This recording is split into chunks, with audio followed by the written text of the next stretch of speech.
Boy, was it an intense battle on the West Coast. It's still continuing. Excessive heat and wind are expected to fuel the flames of several wildfires that continues to ravage parts of the West. More than a dozen fires are currently burning in multiple states. A fire near Santa Barbara, California, has already consumed nearly 6,000 acres and has put about 270 homes at risk. Pete Demetriou with KNX Radio in Los Angeles has been monitoring the fires. He joins me now by phone. Pete, you've been covering these fires in Santa Barbara pretty extensively. Are fire officials a long way from containing it? They're an awful long way from containing it, Trina. As a matter of fact, I just did a check about 15 minutes ago. We've updated the figures now. 7,000 plus acres have been burned. However, the good news, they've got 24% containment lines around the fire itself, which is a lot better than zero, which is what they had 24 hours ago they were willing to admit to. The one reason the fire hasn't expanded as much as it has in the last 2 days, for once, we didn't have the so-called sundowner winds, which come down off the mountains out toward the Pacific Ocean, which was push the fire into brand new brush and often do it at an incredible rate of consumption. So again, that's one of the factors that has changed here. It went from like 100 acres in the first several hours that it was burning on Wednesday to then 4,000 plus acres yesterday, now 7,000 acres. It's slowing down in its rate of burning the brush, but still the weather conditions are going to make this an extremely dangerous situation for probably the next 4 or 5 days in a row. Wow, that's pretty incredible, Pete. And do we know, you're talking about the weather conditions, but we know that there are more than a dozen fires that are currently burning in the West right now. What are firefighters saying about those fires? Are they able to contain them, or do they just keep popping up?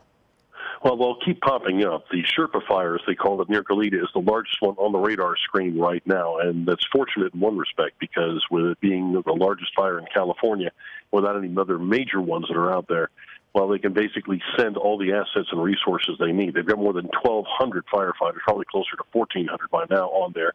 And you do have at least 2 large fixed-wing aircraft, probably P-3 Orions, which can dump an awful lot of retardant on there, plus at least 6 helicopters working it. The weather factor, though, is what I'd like to point out to people. You and your people at CBSN have talked about excessive heat coming in the next couple of days. Well, here's what it's going to do in the area around Santa Barbara, Goleta, and indeed into Southern California. We're talking about increases in temperatures here that today on the fire lines in Santa Barbara, a mile from the ocean, it's going to be 85 degrees and 15% humidity. Sunday, 90 degrees and 10% or less. And on Monday and Tuesday, close to 100 degrees and sub 10% humidity.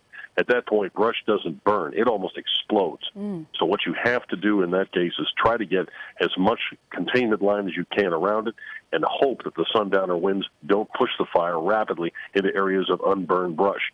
They can cross their fingers on the sundowners, but the humidity and the low humidity and the high temperatures, those are a given, and they aren't looking forward to it. Pete, for those of us on the East Coast who aren't familiar with these wildfires that the West Coast has really been dealing with over the past couple of years now, how do you explain to us why we keep seeing these popping up and why they are so difficult to contain? Some of the fires depend upon topography itself. In the case of Santa Barbara and the Goleta area, here's the interesting thing. In most cases, brush fires burn most actively during the daytime. That's when firefighters have to retreat in the face of the flames. In Santa Barbara, it's a totally different thing. You don't get the sundowner winds coming off the high mountains pushing down toward the ocean until after 5 or 6 o'clock in the evening. So the fire runs at night, not daytime. It's a totally different scenario on that. As to why the fires are so tough to pull out or so hard to put out, it's because of the terrain factor. In many cases, it's not flat, wide open areas, as you would see in some areas of the Southwest. It's rolling hills and deep canyons, and those canyons are part of the problem here in Goleta. You can get crews in there on foot, and I mean literally on foot. You march somebody up to a ridge, you get down there, and you have to cut a scratch line, which is you remove all the vegetation and get down to bare earth, 30 feet wide as a minimum for hundreds of yards at a time. You can normally do that with bulldozers, but if it's so steep the bulldozers can't even get in there and get traction, you've got to do it with people. That's why you have 1,200 plus firefighters on the line here, and that's why it's going to be so tough. They probably aren't going to get a containment line, meaning that 30-foot barrier all the way around the edges of this fire, probably till late next week. Wow, that is remarkable. I have never heard anyone explain it that way, Pete, and to also say that topography really plays a huge role in this. Our Pete Demetriou with KNX Radio. Pete, thank you for that report. Not a problem.